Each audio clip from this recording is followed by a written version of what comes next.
Welcome to the deep dive. Today we're tackling a subject that might initially seem pretty specific.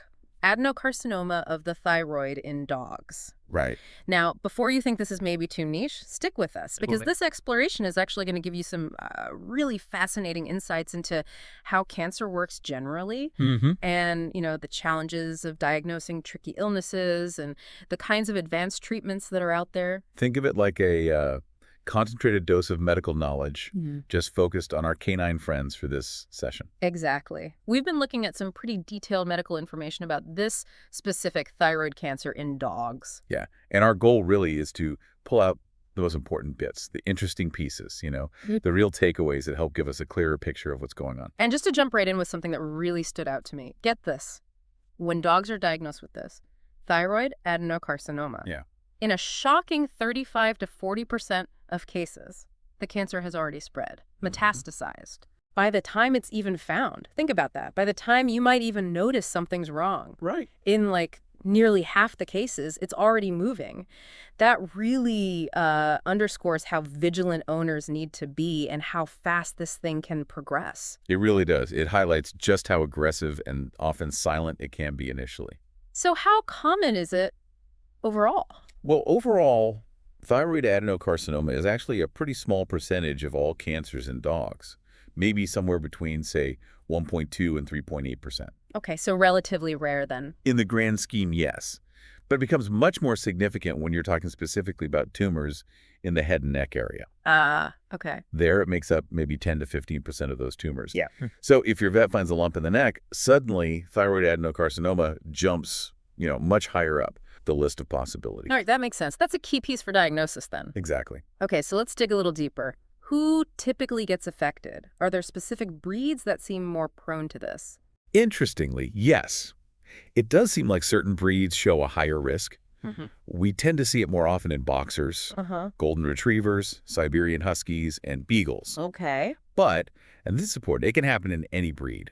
Age is definitely a factor too. Older dogs, I assume. Yeah, mostly older dogs, Yeah. generally the range of, say, 9 to 15 years old, though we have seen it in dogs as young as 4 and as old as 18. Wow, quite a range. And what about male versus female? Doesn't seem to be a difference there. Unlike some other cancers, there's no real gender predilection that we know of. Okay, so for someone listening who owns a dog, what might be the first clues? When does this usually get noticed? Unfortunately, it's often not diagnosed until the owner actually feels, or maybe the vet palpates during an exam, a large mass in the neck. A lump you can feel, basically. Exactly. These tumors tend to grow quite a bit before they become obvious. So historically, owners might report, I felt a swelling, but also other signs perhaps. Like what kind of signs? Things like coughing, maybe difficulty breathing, like they seem to be struggling for air a bit, Yeah. or trouble swallowing. Even changes in their bark. Their voice might sound different. Anything else? Facial swelling, what's called facial edema, or even noticeable neck pain can sometimes be indicators too. I also saw a note about functional tumors. What does that mean here, and what symptoms might they cause? Ah, yeah, those are interesting because unlike what you might typically think with thyroid issues, these ones actually produce too much thyroid hormone. Oh, right. Hyperthyroidism. Exactly, leading to systemic effects. So in those cases, owners might notice their dog drinking a lot more, urinating more frequently, Okay. having a bigger appetite but still losing weight, seeming kind of restless, maybe even having diarrhea. So it's almost the opposite of what you might expect sometimes with thyroid problems. Kind of, yeah. And- Because we also saw that maybe around 30% of these dogs can actually be hypothyroid. Meaning low thyroid function. Right, so they could have those classic signs, poor coat, weight gain, being lethargic. So it sounds like the clinical picture can be really varied then. It's not straightforward. Not at all. Yeah. And building on what owners might notice, during a physical exam, the vet's obviously looking for that neck mass. Right. They'll feel if it moves freely or seems kind of stuck to the tissues around it, and if it's just on one side or both. Okay. More rarely, you might see things like Horner syndrome affects the eye and muscles around it, or cranial veno cava syndrome. Which causes... That can cause that facial swelling we mentioned because a big mass is compressing a major vein. Gotcha.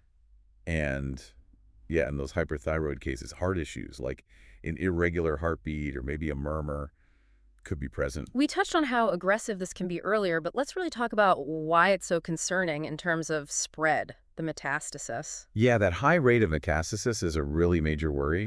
Like we said at the start, 35–40% has spread at diagnosis. Where does it typically spread to? The lungs are common, the lymph nodes in the neck region, and the liver too. But what's really fascinating and kind of scary is the dramatically increased risk when both lobes of the thyroid gland are involved. Oh, how much higher? Dogs with tumors on both sides, Yeah. bilateral tumors, have a 16 times greater chance of the cancer spreading compared to dogs with a tumor just on one side. 16 times. Wow, that's incredible. It is. It's a really, really important distinction for everyone to understand when assessing risk. Yeah, absolutely. And the physical impact of these tumors just locally can be serious too, right? Even before spreading. Absolutely. Yeah. I mean, a mass growing right near the windpipe, the trachea, that can obviously lead to respiratory distress, we call it dyspnea, makes it hard for them to breathe. Right. And like we said with that cranial vena cava syndrome, these big compressive masses can cause that facial swelling just by squeezing the blood vessels. So getting a diagnosis, it sounds like it could be a real challenge. What other things might look like thyroid adenocarcinoma? What's the differential diagnosis list look like? That's a crucial point. Vets had to consider quite a few possibilities. Other primary cancers right in that same area, like lymphoma, maybe soft tissue sarcomas, cancers of the salivary glands or the tiny parathyroid glands nearby, carotid body tumors too. Okay. Then you have secondary tumors, cancers that started elsewhere and spread to the neck, maybe from the mouth, like squamous cell carcinoma or melanoma. Rule those out. Definitely. And then there are non-cancerous things too.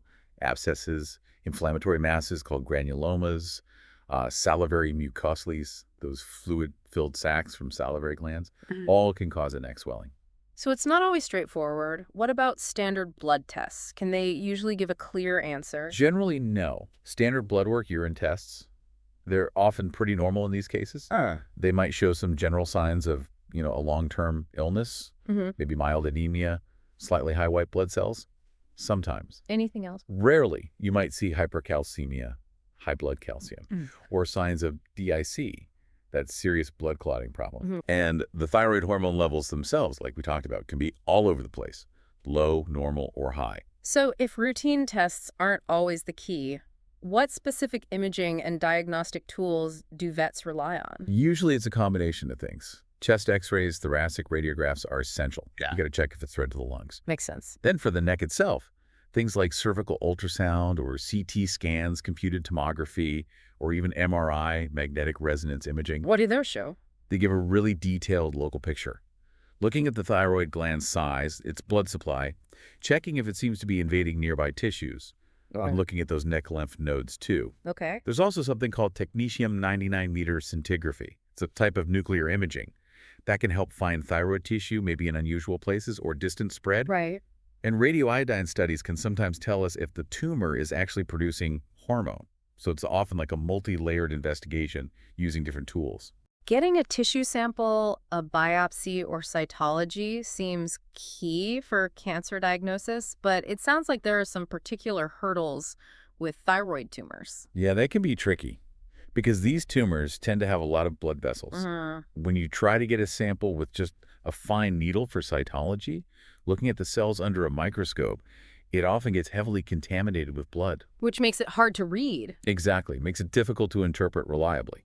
You might see thyroid cells, sometimes with specific granules, but cytology alone often just can't definitively say benign or malignant in dogs. But you said most are malignant. Yes, that's the catch. The vast majority of thyroid growths in dogs do turn out to be cancerous.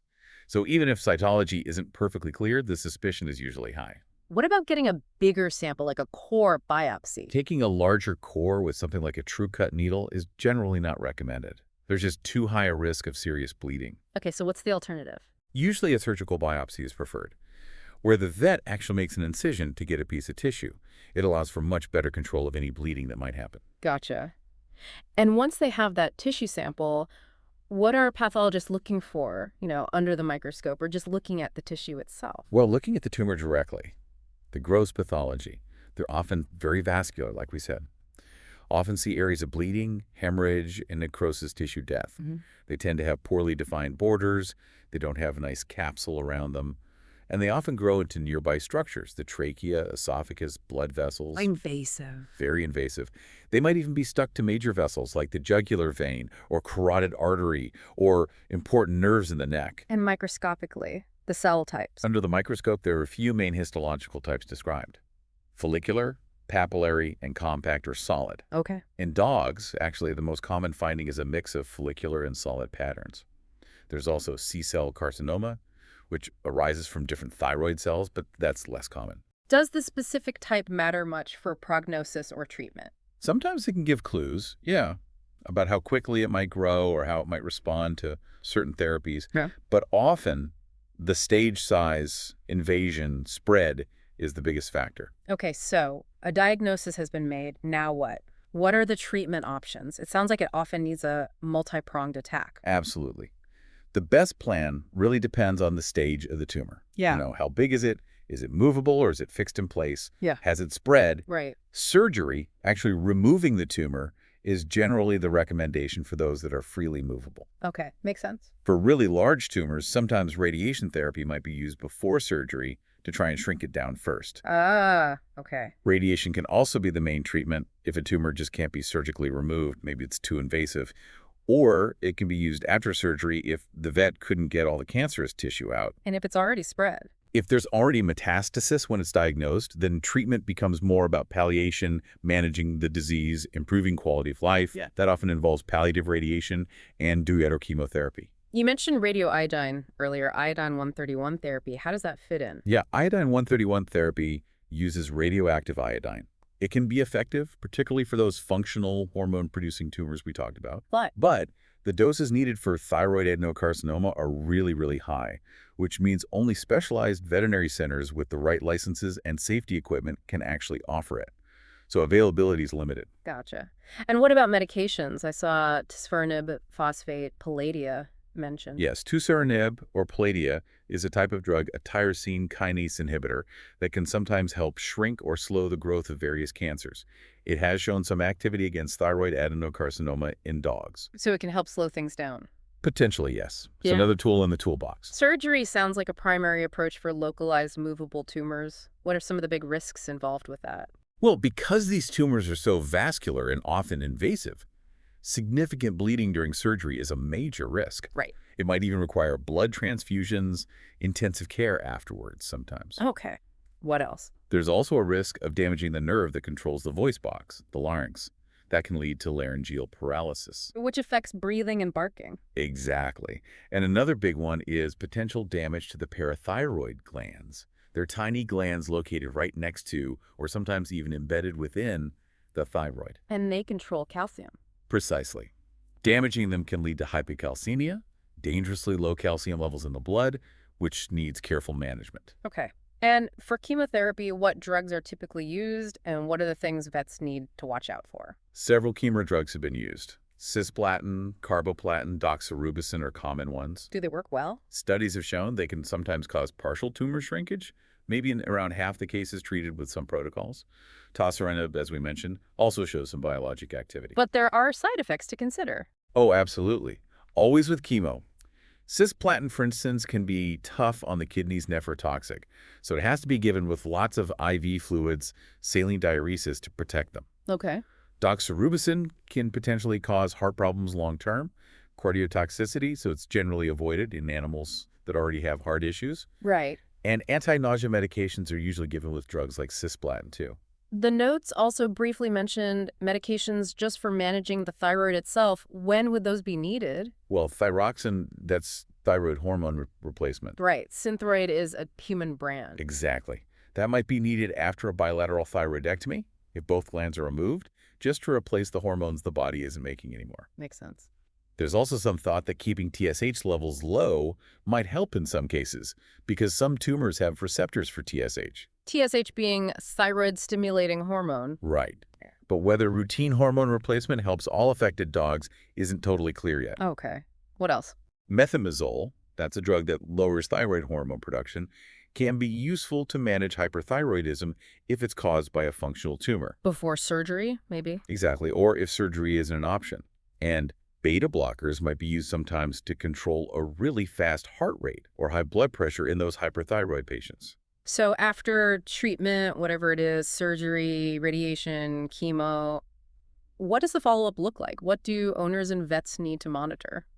If both thyroid glands were removed, carefully checking blood calcium levels is critical because of that risk to the parathyroids. Okay. Owners really need to know the signs of low calcium, things like restlessness, panting excessively, muscle tremors, even seizures in severe cases. Wow. Okay. As we discussed, thyroid hormone replacement and monitoring TSH levels are usually necessary after bilateral removal. And checking for the cancer coming back. Absolutely. Ongoing monitoring for tumor recurrence or metastasis is key. That usually involves regular physical exams, maybe neck ultrasounds, and definitely chest x-rays. Often every 3 months initially, then maybe less frequently if things look good. And potential complications. What can go wrong down the line? What complications can arise from the tumor itself, even before or during treatment, like anemia, low platelets, high calcium, those DIC clotting problems, difficulty breathing. Right. And then each treatment modality has its own set of potential complications, like we've touched on, surgical risks, chemo side effects, issues related to radiation therapy. Okay. Finally then, what can we tell owners about the outlook, the prognosis for dogs diagnosed with this? What are the biggest factors influencing how they might do? Yeah, the prognosis is really, really closely tied to the stage of the disease at diagnosis. How advanced is it? That makes sense. As you probably guessed, dogs with small tumors just on one side, not stuck to other tissues, and crucially, haven't spread yet. They definitely have the best chance. Are there actual numbers, like survival times? There is some data on median survival times, or MSTs, for different situations. For example, dogs having surgery for a unilateral tumor tend to live significantly longer, maybe over 3 years median survival, compared to those needing surgery for bilateral tumors, where it might be closer to, say, 1 year. But these are just medians, averages. Right, lots of individual variation. Exactly. Radiation therapy can sometimes lead to encouraging survival times, too, maybe in the 2-3 year range for some protocols. Iodine-131 therapy has also shown some promise with longer survivals reported in some studies. And chemo alone. Chemotherapy alone, like just cisplatin, tends to have a more guarded prognosis, maybe a median survival of less than a year in some reports. It's really variable. So it really depends on the specifics of the case. Absolutely. Yeah. It's crucial for owners to have a realistic discussion with their vet about the specific situation while also knowing that we are making progress in treating this. Yeah. This has been a really in-depth look at what's clearly a complex and serious condition. It is. It's clear that while, canine thyroid adenocarcinoma might seem very specific, it really highlights so many important aspects of cancer overall. Its potential to be really aggressive, the challenges in diagnosing it properly, and the quite wide range of treatment strategies we now have. Yeah. It definitely drives home how important it is to notice things early, like feeling that lump in the neck and getting veterinary help quickly. Absolutely critical. But it's also, I think, encouraging to hear that even for these more aggressive cancers, treatment options are improving, offering, a measure of hope even with the challenges. I agree. There's definitely progress being made. And it kind of raises a really interesting final thought for you listening. Yeah. Considering everything we've talked about today, with this specific cancer in dogs, what broader lessons might this teach us about how cancer develops, how we diagnose it, how we treat it across different species, maybe even including ourselves? That's a great point. It's a powerful reminder that studying disease in one species can often give us valuable insights that reach much further. Exactly. Food for thought.